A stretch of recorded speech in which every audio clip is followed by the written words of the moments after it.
I'm Yuki, and to your luck, I will be giving you some psychological wisdom because recently I just graduated from my clinical psychology studies. So instead of you going to therapy, you will be listening to a quirky wannabe psychologist just spitting out facts without any technological terms, who's apparently sitting in a bathtub. Let that sink in. Sorry buddy, this place is occupied. So today I want to give you some advice for your everyday life, which you can implement in order to actually improve your mental health. This was actually asked by one of my subscribers. I already have a community. And she was actually asking me to help her out by giving 3 things to implement in everyday life, but it wouldn't be me if I would go a little bit overboard and add 4. So in total 7 life advice that you can implement. So let's jump right in. Well, technically we're already in, or I am at least. First thing you can do, get therapy. And that's actually all the advice that I want to give to you. So goodbye. No, okay, I'm actually gonna explain later why therapy is so important, but I'm just gonna give you some advices now, I'm sorry. First thing you can do is actually to do yoga and or meditation. And I'm just quickly going to look up what I said to someone else. Would really love to actually share it with you and then expand it a bit much further. A lot of people who try meditation cannot see the benefits of it in the beginning because the results aren't immediate. And this is completely normal. Just from a scientific standpoint, meditation trains our attention, which if we practice it only helps us to accommodate to a fast world, the world we are currently living in. That is built up with social media such as TikTok, Instagram and YouTube. So it's actually fast-paced and to-the-point media, which is easier to grasp. And although we can argue if this is good to our society, this is just our society. So meditation only encourages us to train our attention span, to live in the present moment and to take a step back. It brings about more happiness because we can seriously appreciate living in the now and not dwell about what tomorrow might bring. There are more reasons to meditation, such as spirituality, but also kindness, that meditation plays an active role in. So if we start doing it on an everyday basis, we would live a more fulfilled life. It also appears to actually help with concentration and motivation, since just from a scientific point of view, it's just unraveling what's in the unconsciousness. Just to explain very shortly with consciousness and unconsciousness. For example, if there was a bully in school who happens to tell you that you're ugly every day, it's kind of in the surface level that this person is giving you the idea that you are ugly. And sometimes it bounces off and sometimes it does not. The thing is that whenever this bully is going to do that over and over again, it's going to end up in your unconsciousness. Which is quite unfortunate, is that you might end up actually internalizing that you're ugly, although this might not be true. And for sure it's not true, because there's more things than just the attractiveness of a person to actually be called ugly or not. So second of all is shadow work, which is kind of related to the bully I've just talked about, is that those people who happen to be bullies in school are those who over and over again have been told by their parents or by the environments they are living in that they're not worth. They also internalize the negativity, and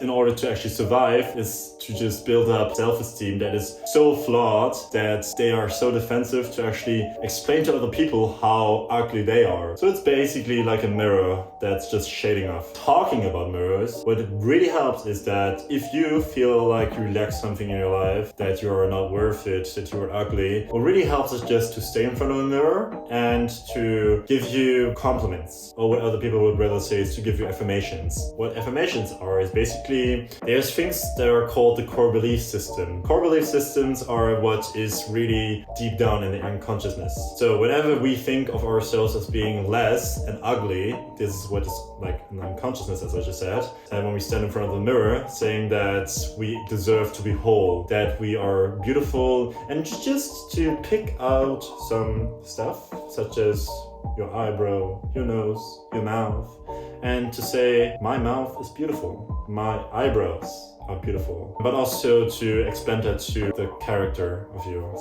And I completely understand that in the beginning it's completely weird, and there's many people who don't really think of standing in front of a mirror as something that could really work, realize later that it actually works. Because the core belief system, of course, thinks that we don't deserve those things. And by training it, we improve its state. And there's probably more affirmations that we can say. Introspect when you stand in front of the mirror and think of those things things that you seem to be not worth of. And then direct your negative thoughts just to that piece of your body, of your character, and lift it up. Third thing you should do is to actually invest in a hobby. And with hobbies, I don't mean Netflix, and also not dating. No, the sole reason is by investing in a hobby is that you actually spend your energy and effort in just that one thing. To learn independency, which can also be improved by, for example, traveling alone or going on a date with you alone.